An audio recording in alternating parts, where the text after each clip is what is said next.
பிரதேச செயலகத்தின் ஏற்பாட்டில் 2026 ஆண்டுக்கான தொழிற்சந்தை நடவடிக்கையானது இப்போது ஆரம்பிக்கப்பட இருக்கின்றது. இந்நிகழ்வுக்கு வருகை தந்திருக்கின்ற அனைவரையும்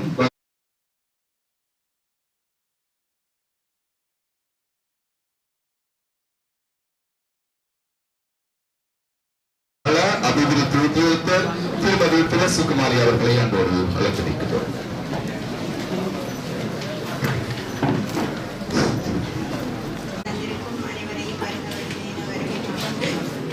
இந்நிகழ்வினை தலைமை தாங்கி நடத்தி கொண்டிருக்கும் பெருமதிப்புக்குரிய பிரதேச செயலாளர் அவர்களை இருகரம் கூப்பி வருக வருக என வரவேற்றுக் கொண்டு உதவி பிரதேச செயலாளர் அவர்களையும் அன்புடன் வரவேற்றுக் கொண்டு எமது கணக்காளர் அவர்களையும் இந்த நிகழ்வுக்கு வருக வருக என வரவேற்றுக் கொண்டு கேம்பஸ் இணைப்பாளர் ஃபாதர் ரோபர்ட் அவர்களையும் இந்நேரத்தில் வருக வருக என வரவேற்றுக் கொண்டு எமது மாவட்ட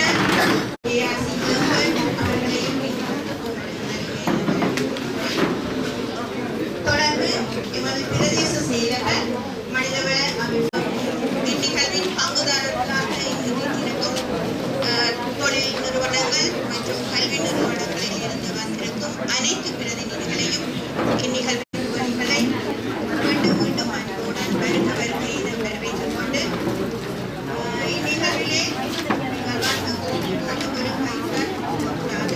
நாங்கள் 4 விதமான சேவைகளை வேலை வாய்ப்பு இந்த 4 விடயத்தில் ஏதாவது ஒன்றை வைத்துக் கொண்டு செல்ல வேண்டும் என்று கூறிக்கொண்டு இதற்கும் மேலாக பிரதேச செயலகர் எம்மோடு இணைந்து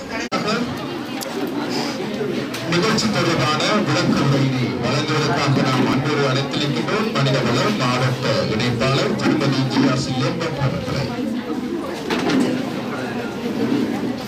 கணக்காளர், நிர்வாக அலுவலர் மற்றும் நமது மதிப்புக்குரிய அருட்தந்தையர், அருட் சகோதரி, இன்றைய நாளில் பயன் வழங்குவதற்காக வந்திருக்கும் தொழில் சந்தையானது மன்னா நகரத்தில் மிக சிறப்பான முறையில் ஒழுங்கு செய்யப்பட்டிருப்பதை முதற்கண் அனைவருக்கும் நன்றிகளை கூறிக்கொள்வதுடன் உண்மையிலேயே இந்த படித்த இளைஞர் யுவதிகளுக்கான ஒரு ஒழுங்கமைப்பாகத்தான் இந்த நிகழ்வினை எங்களுடைய திணைக்களம் ஒழுங்கு செய்வது வழமை. ஏனென்று சொன்னால் தற்போதைய அரசாங்கத்தினுடைய நிலைமையின்படி எமது பட்டதாரிகள் கூட ஒரு போட்டி பரீட்சையின் ஊடாகத்தான் அரசு தொழில் வாய்ப்புக்குள் இணைவது என்பது இன்றைய காலகட்டத்தில் சாதாரணமாக நடைமுறையாக காணப்பட்டுக் கொண்டிருக்கிறது. அவ்வாறு இருக்கும்போது உங்களுக்கு தெளிவாக விளக்கம் அளிக்கப்பட்டிருக்கிறது. உண்மையில் மன்னாரை பொறுத்தவரை மட்டுமல்ல, எங்களுடைய இலங்கையை பொறுத்தவரைக்கும் இருக்கிற பிரதானமான ஒரு பிரச்சனை இந்த வேலை இல்லை அல்லது வேலையை பெற்றுக்கொள்வதற்கான சாத்தியங்கள் வசதிகள் குறைவாக இருக்கின்ற ஒரு பிரச்சனை தொடர்ச்சியாக இளைஞர்கள் யுவதிகள் மத்தியில் இருந்து கொண்டிருக்கின்றது. உண்மையில் ஆனால் வேலைகள் தாராளமாக ஒவ்வொரு இடங்களிலும் நிறைந்திருக்கின்றது. ஒவ்வொரு தரத்திலும் வேலைகள் இருக்கின்றது. நான் படிக்கவில்லை அல்லது போதுமான அளவு பெறுபவர்கள் எனக்கு கிடைக்கவில்லை, இதன் மூலம் எனக்கு வேலை கிடைக்குமா இல்லையா என்கின்ற ஐயத்தின் காரணமாகவே நாங்கள் அதிகமாக வெளியில் வருவதில்லை. ஆனால் சகலருக்குமான வேலைகள் சகல இடங்களிலும் பரவலாகவே காணப்பட்டுக் கொண்டிருக்கின்றன. உண்மையில் இந்த வேலை முகாம், அதாவது தொழிற்சந்தையினுடைய பிரதான நோக்கங்கள் ஏற்கனவே கூறப்பட்டிருக்கின்றது.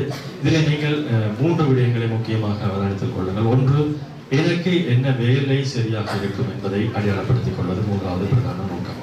உண்மையில் எங்களுக்கு ஒரு ஐடியா இருக்காது, நாங்கள் என்ன வேலை செய்ய போகின்றோம், எங்களுக்கு எது பொருத்தமாக இருக்கும் என்பது எங்களுக்கு ஒரு ஐடியா இல்லாமல் இருக்கும். ஆனால் அதை நாங்கள் முதலில் தெரிந்து கொள்ள வேண்டும்.